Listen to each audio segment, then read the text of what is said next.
every one of us has been in this situation before. You've been delaying all of your assignments and your deadlines aligned for tomorrow. You feel pretty terrible about yourself that you procrastinated the whole last 2 months of not basically doing anything to get your grades up. For example, my last online semester, I told myself I would record all of the classes we had, which I actually did, and then rewatch them just before the final exams came, so I can get over all of the lessons and all of the subjects taught. Well, that didn't happen, because I didn't even watch a single minute of the stacks upon stacks of video footage that I had. I just ended up studying summaries of the subjects from fellow classmates who actually took notes and knew what was going on the lessons. And when the exams finally came, I always crammed the knowledge into my head in just the last 3 to 5 days. Like, it was a decent amount of time, I guess. It wasn't a day before the exam, but I didn't even have the amount of understanding of the subject that I actually needed for the exam, so I ended up with worse grades. Like, my grades were pretty good, but not the best. It could have been better if I actually looked at some of the lessons. To my surprise, I only repeated one exam, and it was kind of the hardest one because I needed to talk to the teacher one-on-one, and I needed to answer all of the questions he threw at me right away, which was quite a problem because I couldn't even have a quick look at my notes and help me that way, so it was pretty hard. That's why I failed it the first time. And the second time, I basically prepared my butt off. I learned for about 2 weeks straight, 3 hours a day, every morning. I sat with the notes, read them through 2 times, which was quite a struggle because the notes were like 100 pages. And after those 2 weeks of learning, I got a C from the exam, which was pretty good for the amount of effort I put in.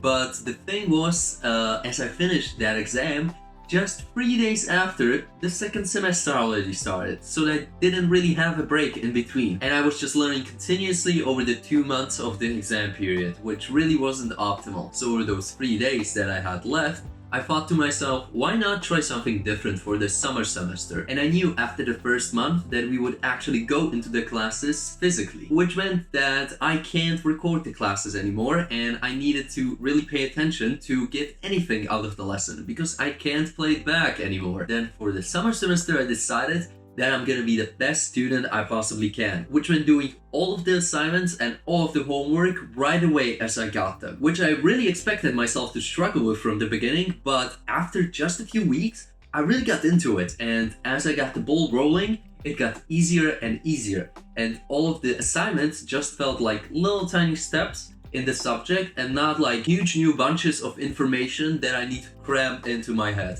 There were just little steps that I needed to climb to actually get to know the subject better. And after a few months of doing this, I need to tell you, if you want to get through school really easily, you just do the stuff they give you to do.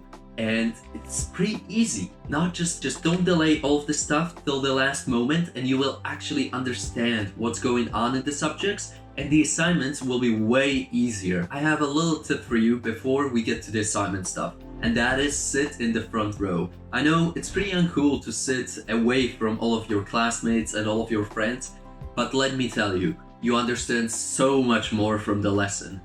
And you can talk with your friends during the breaks or after school. You don't have to tell them on class because you're harming yourself and you're harming them. You're making both of your jobs way harder. So to sum it up, sit in the front, pay attention, and take notes. These are the basic principles that will get you good grades. And if you follow them, you will see how easy it is. Okay, so I know what you're going to say. This is great and all that, Mario, you've got it all figured out. But I've got like 5 assignments to do this week and I don't know which one to even start with. So to help you with this, I'm going to share my 3-step process to actually get all of your assignments done in time, on deadline, and get them all finished. Okay, so step number 1 is clearing the simple stuff first. You need to get the ball rolling, and to do this, you basically do the simple stuff first, which means that you do all of your math assignments, just all of the number crunching and everything around that, or you just do some poetry or anything else that's just simple and you just have to write a lot,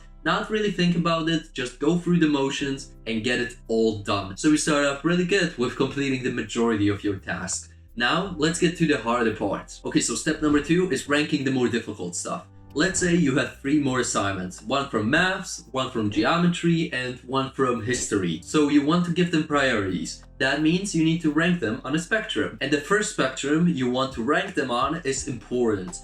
How important are these subjects to you? For example, math is really important to me, and so is history. But geometry, I don't really like that much, and I don't care what grades I get from that. So that means math gets 3 points, history gets 2, and geometry gets only 1 point because it's the least important one. Next, you want to rank them upon their upcoming deadlines. That means the closest one gets the highest rank, and the most far away one gets the lowest rank. So in our case, history is due in about 3 days, math is due in about a week, and geometry is due in about a month or so. So when I sum up their scores, history gets first place, so I need to work on history first. Then I'll do some math, and later on, when I have some more time, I will get on to geometry. And just a quick little reminder, if you have assignment due tomorrow, then it takes absolute priority and you should go ahead and do it. But if you have 2 assignments due tomorrow, then you should decide on which one you will do first and pay more attention to, based on their importance. Okay, so step number 3 in this process is just to get to it. Just get it done, just get started. The sooner you start, the sooner you finish. And this goes extremely important if you're just assigned the assignment. You should go as quick as you can. And you can really see the difference when you make the assignments just a few days before the deadline and just a few weeks before the deadline. You have so much more time to edit the final draft and make it complete and on a level that you really want it on, and not just a little tiny scribble that you made up quickly just to make the deadline. Okay, so this is gonna be everything for today. Thank you so much for watching, and if you have any more thoughts or questions, leave them down in the comments below and I'll be sure to read them all. See you in the next one.